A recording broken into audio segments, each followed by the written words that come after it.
What is transportation?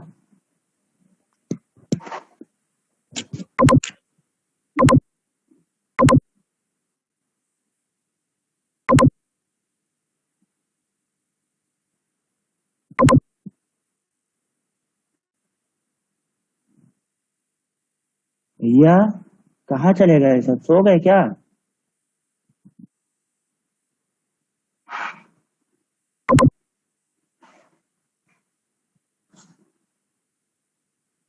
Aman, चित्तन। Ji sir. Ji sir. Transportation क्या होता है यार, बेसिक चीज। सर ट्रांसपोर्टेशन सब्जेक्ट का नाम पूछ रहा हूँ यार। सर किसका? ट्रांसपोर्टेशन क्या होता है, बेसिक डेफिनेशन क्या होती है, ट्रांसपोर्टेशन क्या होता है? Person from one place to another place जो वेरियस मीन्स ऑफ मूवमेंट के लिए यूज करते हैं उसको ट्रांसपोर्टेशन करते हैं। सर कोई भी गुड्स है एक प्लेस से दूसरे प्लेस ले जाने के लिए। गुड्स हुए, ह्यूमंस हुए, हम तुम हुए, यही तो है। इसमें क्या इतनी टेंशन वाली बात है कि टेंशन में आ जा रहे हो तुम लोग, चुप हो जा रहे हो। नहीं सर, वो चले गए थे, हम कोल्ड हो रहा है ना सर, तो कफ निकल रहा है।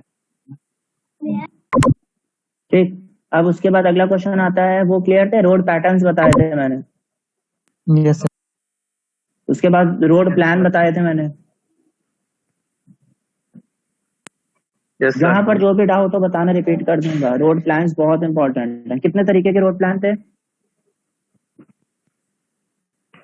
ये भूपेंद्र बताएगा, कोई और नहीं बोलेगा, भूपेंद्र बताएगा। भूपेंद्र, तीन। कौन कौन से? तो नागपुर रोड प्लान था और कहाँ गया, और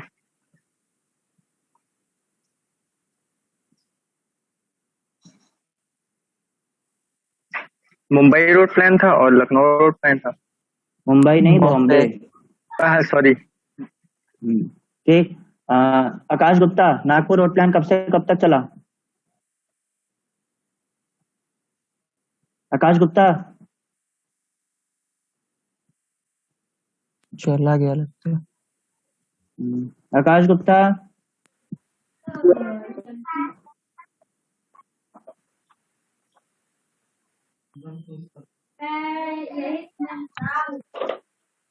आकाश गुप्ता। हाँ सर। जी सर।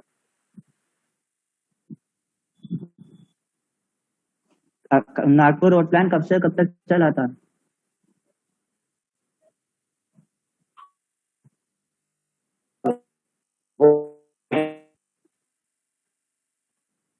उसका नेटवर्क इशू है।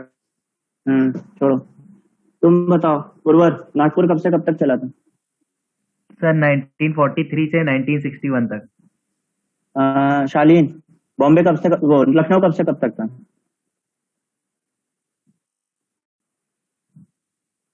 शालीन।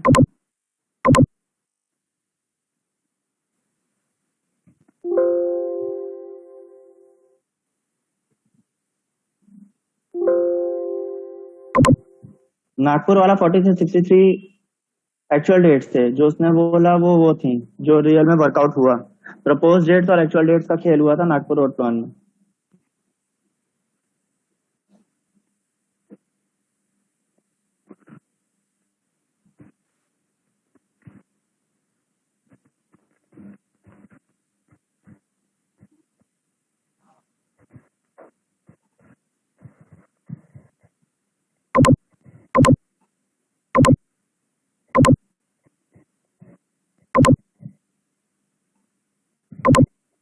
हेलो हेलो शालीन। हाँ सर। आधा बोल के चला जाता रहता। लखनऊ वाला आपने तो सर उससे पूछा तो नागपुर बताया। वही चीज है ना, लखनऊ पूछा, नागपुर बता के चला गया। इसी तरह कन्वर्सेशन नहीं हो पाता है, फिर बीच में ब्रेक रुक जाता है। चलो अच्छा छोड़ो, वापस आते हैं। नागपुर रोड प्लान ये समझ में आ गया। रोड पैटर्न्स, कितने तरीके के रोड पैटर्न्स थे? रोमन रोड थी, ठीक। उसके बाद क्या आई थी? सर 5 टाइप के आपने रोड पैटर्न्स बताए थे। 5 टाइप के थे। कौन कौन से थे बताइए? सर रेक्टेंगुलर और ब्लॉक का था। हेक्सागोनल पैटर्न के थे, रेडियल और स्टार एंड ब्लॉक पैटर्न थे, रेडियल और स्टार एंड सर्कुलर पैटर्न थे, रेडियल और star and grid pattern. Very good. Bombay वाले में कौन सा यूज हुआ था? सर बॉम्बे वाले में सर नागपुर में तो सर ग्रिड वाला हुआ था, हाँ स्टार एंड ग्रिड वाला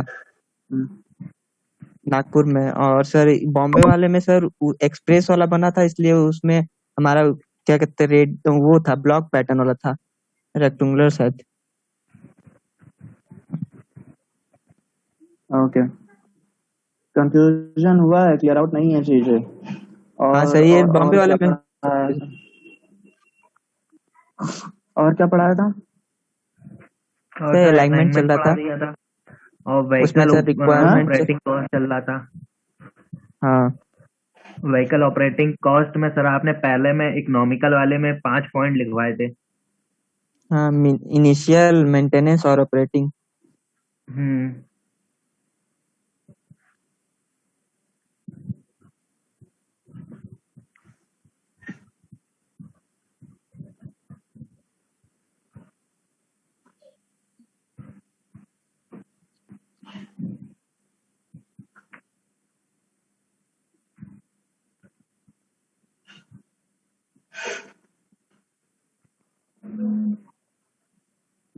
वो इनिशियल ठीक है, मेंटेनेंस अलाइनमेंट पे आए वापस। हाँ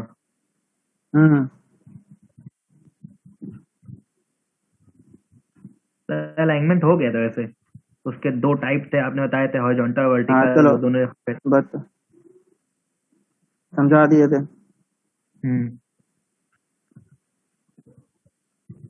फिर उसके बाद आपने व्हीकल ऑपरेटिंग कॉस्ट लिखवाया था। तो ठीक है, रिक्वायरमेंट क्या थे अलाइनमेंट के?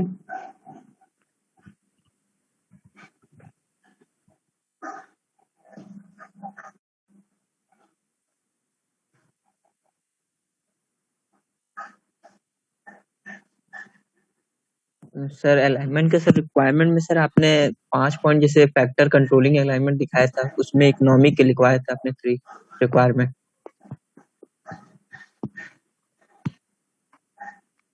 देखो जो भी आते हैं, बात क्या थी, 3 चीजें बताई थी मैंने। सिविल में कुछ भी बनाते हैं तो 3 चीजों पे फोकस रखते हैं, सस्ता सरल और टिकाऊ। ठीक ठीक, सस्ता सरल टिकाऊ हो गया, यानी इजी होना चाहिए, सेफ होना चाहिए और इकोनॉमिकल होना चाहिए। उसके अलावा मैंने अलाइनमेंट में एक चीज स्पेसिफाई की थी कि ये 2 पॉइंट के बीच का शॉर्टेस्ट और लॉन्गेस्ट डिस्टेंस होता है। मतलब ये चीज मैंने बहुत कायदे से और बहुत उसमें देर तक समझाई थी कि 2 लोगों के पॉइंट के बीच का शॉर्टेस्ट और लॉन्गेस्ट का मतलब था कि 2 पॉइंट के बीच का शॉर्टेस्ट मतलब, इसको ये चीज याद है शॉर्ट का क्या मतलब था? सर मतलब उसमें ये बताया था सर कि जो 2 हमारे टर्मिनल पॉइंट्स हमें अलाइनमेंट में दिए होते हैं, तो उसके बीच की जो डिस्टेंस होते हैं दोनों पॉइंट में, वो उतनी ही डिस्टेंस होनी चाहिए कि जो हमारी स्ट्रेट लाइन जो हो उसमें अलाइन हो सके। Exactly, very good. मैक्सिमम होनी चाहिए वो मैक्सिमम भी होनी चाहिए और शॉर्टेस्ट भी होनी चाहिए। मतलब उसके बीच में और कोई 2 पॉइंट के बीच में स्ट्रेट लाइन भी ड्रॉ ना हो सके, और ऐसा भी ना हो कि उनके बीच में बहुत ज्यादा दूरी हो गई कि कोई ज्वाइन भी हो गया। ठीक है, उसके बाद बात ये हो गई। उसके बाद आते हैं फैक्टर्स कंट्रोलिंग अलाइनमेंट। ये शायद आप लोग के कोर्स में नहीं है, ठीक है। हाँ ये देख लीजिएगा एक बार थोड़ा सा कि बेसिकली सुन लो, अच्छा नाम सुन लो कि होते क्या क्या है। पॉइंट्स डालने हो तो नोट कर लेना, ठीक। कि फैक्टर क्या होते हैं जो हाईवे अलाइनमेंट को कंट्रोल करते हैं। तो पहला होता है ऑब्लिगेटरी पॉइंट, नोट करते रहना क्या हो रहा है, इसमें ब्रीफ में भी समझा दूंगा, ठीक है। नोट करो ऑब्लिगेटरी पॉइंट, ये लिखवा दिए थे, 5 पॉइंट लिखवा दिए थे, ट्रैफिक डिजाइन इकोनॉमिक। जी यस सर, उसी का सर इकोनॉमिक, सर उसी का इकोनॉमिक रिक्वायरमेंट भी लिखवाया आपने। गजब, हमें लगा हम हाईवे में कुछ पढ़ाए नहीं है, बहुत पढ़ा दिए यार। फिर आते हैं स्पेशल, हाँ हिल रोड्स। हिल रोड्स में करते टाइम 4 चीजों का और ध्यान देखते हैं, स्टेबिलिटी, ड्रेनेज, ज्योमेट्रिक स्टैंडर्ड और रेजिस्टिंग लेंथ। ठीक, स्टेबिलिटी का क्या मतलब है कि जो रोड बना रहे हैं वो दोनों तरफ से स्टेबल होनी चाहिए, अलाइनमेंट परफेक्ट होना चाहिए। ड्रेनेज का मतलब प्रॉपर ड्रेनेज होना चाहिए, ठीक है। ज्योमेट्रिक स्टैंडर्ड की जो भी आपका ज्योमेट्रिक स्टैंडर्ड होता है हिल्स का, जैसे कि आपका स्लोप हुआ, कर्व हुआ, स्पीड हुआ, ये सब प्रॉपरली फॉलो होना चाहिए, ठीक। और उसके बाद आती है रेजिस्टिंग लेंथ। रेजिस्टिंग लेंथ क्या होती है?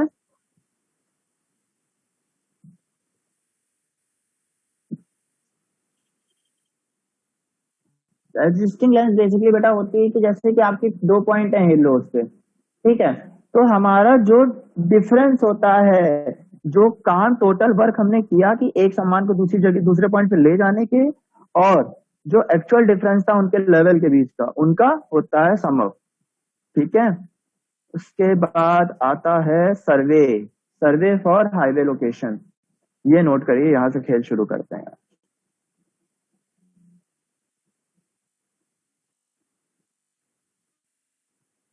ठीक है, शुरू किया जाए। Hello yes sir.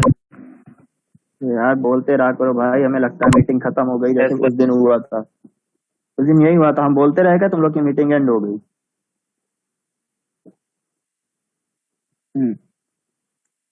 ठीक, तो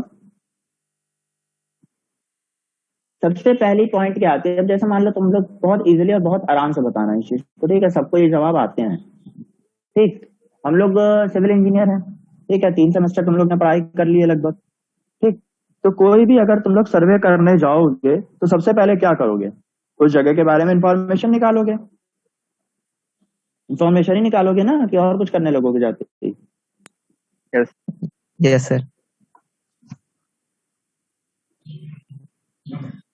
कुछ और करना हो तो बताओ इंफॉर्मेशन निकालने के अलावा।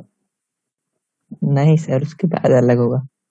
देखो, तो इंफॉर्मेशन निकालने के लिए सबसे आसान तरीका क्या होता है? मैप के बारे में पढ़ लो, उस जगह का मैप पढ़ लो, ठीक। मैप स्टडी कर ली, मैप स्टडी करने के बाद क्या करते हैं? रिकॉनेसेंस। रिकॉनेसेंस बेसिकली क्या होता है? उस जगह के बारे में डेप्थ स्टडी। बेसिक इंफॉर्मेशन तो हमें मैप ने दे दिया, सेकंड स्टेज में आते हैं, उस जगह के बारे में डेप्थ स्टडी करते हैं। डेप्थ स्टडी में क्या, कि कैसा स्लोप है, कैसा वहां पे वो है लैंड सरफेस, पानी की क्या क्या प्रॉब्लम्स हैं, ड्रेनेज कैसा करना होगा, वेजिटेशन कैसा है, वेजिटेशन कवर कैसा है, लाइफ कैसी है वहां के लोगों की, ठीक। अब मान लीजिए आप हाईवे एक्सटेंशन करते हो, बहुत छोटा सा एग्जांपल लेते हैं, ठीक है, मंदना के कॉलेज वाले कॉलेज के सामने हाईवे एक्सटेंशन हो रहा है, ठीक। हेलो हाँ सर। भैया, तुम लोग अनम्यूट रखो अपने आप को, हाँ करते सर वो रहो। थोड़ा साइड। हाँ सर, साइड में थोड़ा क्राउड है ना, तो आज अरे ठीक है यार, घर है, उतना समझता हूँ नहीं मैं सर, भी, ठीक करो। कंस्ट्रक्शन वर्क चल रहा है अगल बगल। अच्छा, नहीं तो वो भी ठीक है, इग्नोर करूंगा। हाँ शालीन, सालिन बंदी रखो। क्या क्या बोलता था? हाँ वीडियो ऑन कर लो यार, ऑडियो ऑन कर लो, वीडियो ऑन कर लो, कुछ कर लो, इशू नहीं है, बस अवेलेबल रहो, मैं बोलूं तो मुझे लगे कि हाँ बच्चे सुन रहे हैं, ठीक है। सपोज करिए कि आपका कोई भी हाईवे एक्सपेंशन का आपको प्रोजेक्ट मिला है, ठीक है, हाईवे एक्सटेंशन का प्रोजेक्ट मिला। अब तुम मान लो रहते हो, जैसे सपोज करते हैं लखनऊ में, ठीक, ठीक है अमन, एग्जांपल लेते हैं। जी सर। तुम्हें प्रोजेक्ट मिल जाता है कि जाके आपको प्रोजेक्ट कंप्लीट करना है मऊ की तरफ का है, ये हाईवे है, आपको इतना प्रोजेक्ट है, आप बताइए जाके कि इसमें कितने दिन का टाइम लगेगा, कितनी लागत लगेगी, अप्रोक्सीमेट डिटेल्स हमने दे दी है कि हमें 2 साल में काम कंप्लीट चाहिए और 500 करोड़ हमारे हिसाब से लग रहा है, ठीक। तो तुम जाओगे सबसे पहले, अब तुम लखनऊ के हो, कानपुर के हो, तुम्हें मऊ के बारे में कोई इन्फॉर्मेशन नहीं है, तो सबसे पहले तुम क्या करोगे? तुम जी सर। देखोगे ना कि भैया जो हाईवे पार होगा वहां का मैप दिखाओ हमको, कैसे क्या वो मैप कहाँ से हाईवे वो कैसे कैसे पास होगा, ठीक। तो मैप देख लिया, तुम्हें समझ में आने लगा चीज कि हाँ ये एक जगह है यहाँ पे और एक जगह है यहाँ पे, इन 2 पॉइंट से हमने हाईवे बनाना है, बीच में ये स्पॉट्स पड़ेंगे, ये हो गया आपका मैप स्टडी। फिर बात आती जी है रिकॉग्निसेंस की। अब तुम्हें पॉइंट्स पता लग गए कि बीच में कौन कौन सी जगह पड़ रही हैं, अब तुम उसके बारे में डेप्थ स्टडी भी तो करोगे ना, कि हाईवे का एक्सपेंशन करना है तो कहीं ऐसा ना हो कि कोई मंदिर बीच में आए, कहीं ऐसा ना हो कि कोई वो एजुकेशनल इंस्टीट्यूट हो उस जगह पे। अब मान लो ऐसे मंदना वाला हाईवे है, ठीक है, उसका अगर सिंगल लेन है अभी, उसको अगर 4 लेन बनाने का भी प्रोजेक्ट आ जाता है तो महाराणा जाएगा कि नहीं जाएगा? जा रहा है। जा रहा है, सबको पता है। जी सर। ठीक, तो ये कैसे पता लगेगा? ये हमको तभी तो पता है ना, क्योंकि हम उस जगह से मतलब पूरी तरह वाजिफ हैं, पता है हमें। अब मान लो कोई XYZ है, तो वो ये चीज कैसे पता करेगा? उसे तो पढ़ाई करनी पड़ेगी ना, डेप्थ स्टडी करनी पड़ेगी इसके बारे में। ठीक, जी ये हुई आपकी रिकॉर्डेंस। फिर आता है प्रिलिमिनरी सर्वे। प्रिलिमिनरी सर्वे में क्या होते हैं? बेसिकली जो आपके शुरुआती सर्वे किए जाते हैं कि हाँ भैया जगह नाप लो, हाँ कितनी चौड़ाई है वो नाप लो, कितनी चौड़ाई बढ़नी है वो नाप लो, लेवलिंग चेक कर लो प्रॉपर है कि नहीं है, कहाँ कहाँ पे लेवल्स गड़बड़ है। ये मैं बहुत ही इंजीनियरिंग लैंग्वेज बता रहा हूँ, बिल्कुल ग्राउंड स्टडी में जिस तरह काम होता है, इससे इजी नहीं समझ पाओगे। इंजीनियर ऐसे ही समझाते हैं, वहां पे साइट पे जाओगे तो ठीक है, वो फीता उठाना अपना शुरू करो, बस यही लैंग्वेज चलती है। ठीक, प्रिलिमिनरी सर्वे हो गए। उसके बाद आता है फाइनल लोकेशन और डिटेल्ड सर्वे। सबसे फाइनल स्टेप होता है, इसीलिए इसका फाइनल नाम दिया गया। फाइनल लोकेशन और डिटेल्ड सर्वे में क्या करते हैं? हम लोकेशन पे पहुंच के काम शुरू कर देते हैं, ठीक है। और जो प्रॉपर डिटेलिंग सर्वे होते हैं वो स्टार्ट करते हैं। अब लोकेशन में जाके क्या है कि हम सबसे पहले central line of road decide करते हैं। ठीक, सेंट्रल लाइन ऑफ रोड मतलब ये वो काम हुए जो आपको साइट पे ही करना है, इसीलिए लोकेशन आया और डिटेल सर्वे हुआ। सबसे पहले मान लो जैसे कोई एक रोड है तुम्हारी सिंगल लेन है, उसको तुम्हें ट्रिपल लेन करना है, तो पहले तुम उस सिंगल लेन का सेंटर लाइन निकालोगे ना, तभी तो दोनों तरफ रोड का एक्सपेंशन करोगे। ऐसा तो है नहीं कि एक बनी है बाकी दो तरफ बना दोगे उसको। समझ रहे हो? गलत बोल रहा हूँ सही बोल रहा हूँ? नहीं सर सही है। ऐसा सही है। समझ में आ रहा है कि नहीं? बोल तो सही रहा ही है। यस सर, आ रहे हैं। आ रहा है सर। आ रहा है सर। ठीक, हाँ। अब ऐसा तो है नहीं कि अब मान लो जैसे भूपेंद्र के सामने वाली गली है, भूपेंद्र ने कहा अब हम चौड़ा करेंगे भाई, इसको हम बनाएंगे 3 वाली, तो भूपेंद्र कहेगा हम इधर नहीं, अपना घर नहीं बर्बाद करेंगे, हम पड़ोसी वड़ोसी सामने के जितने सबके घर खा जाएंगे। तो क्या वो रोड में सेंट्रल लाइन और अलाइनमेंट प्रॉपर होगा? नहीं होगा। No sir. नहीं होगा सर।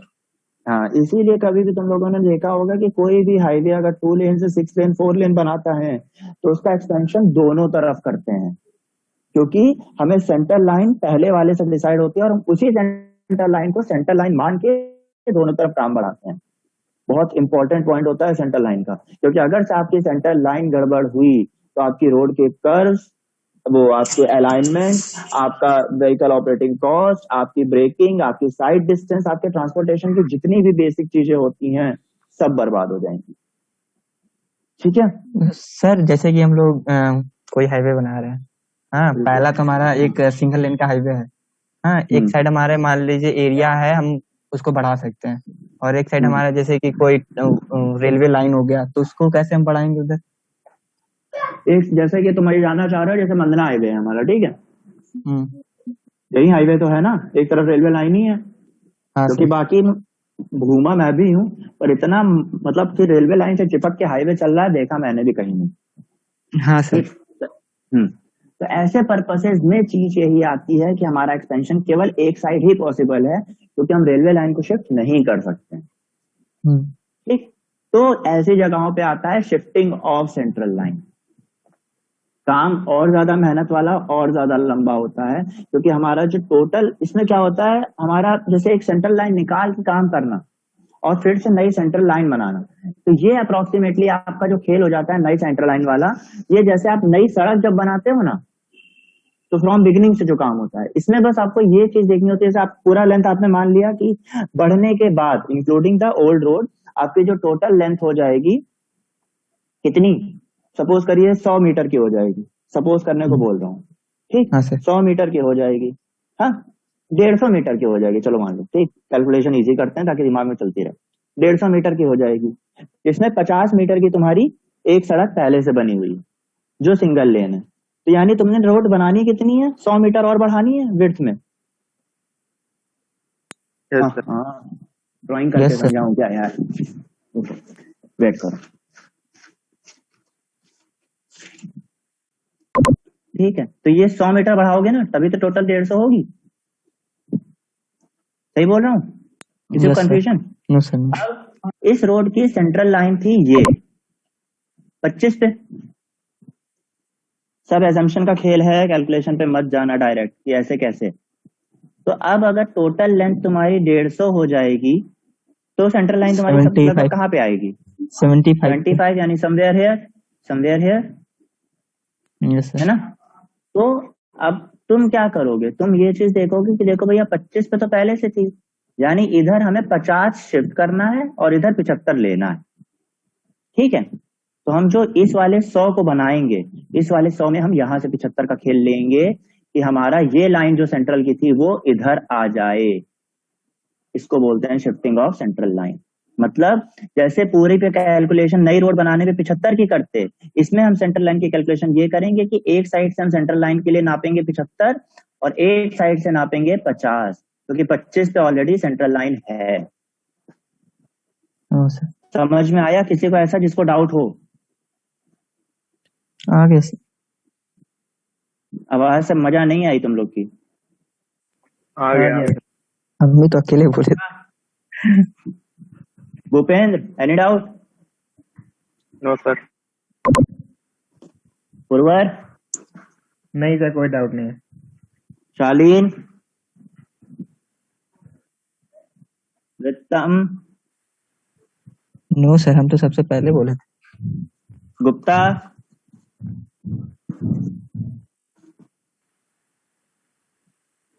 गुप्ता,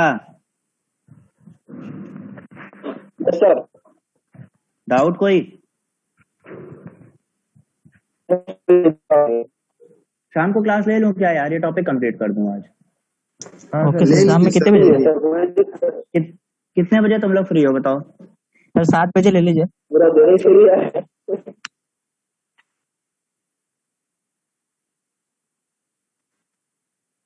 यार मैंने कल परसों 2 दिन क्लास नहीं ली, बात ये है। 12 से 1 बजे तक खाली है ना, उसमें ले लीजिए।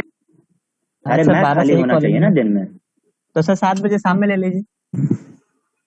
देखता हूँ जैसा होता है, या तो 6 से 7 रखूंगा।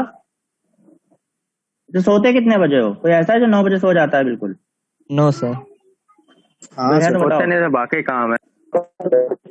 अच्छा हाँ, बाबू सोना भी तो करना है, सही सर बात है, रात सॉरी। मत लीजिए, शाम को नहीं नहीं लीजिए। नहीं नहीं, सही है यार, बाबू सोना भी करना होता है। चलो ठीक है, मैं जैसा होता है मैसेज कर दूंगा, या तो नहीं 6 से 7 होगा या 7 से 8 होगा। ठीक है, मतलब वही जी 6 सर। से 6:40 या 7 से 7:40। ठीक है, ओके उससे ज्यादा डिले नहीं करूंगा।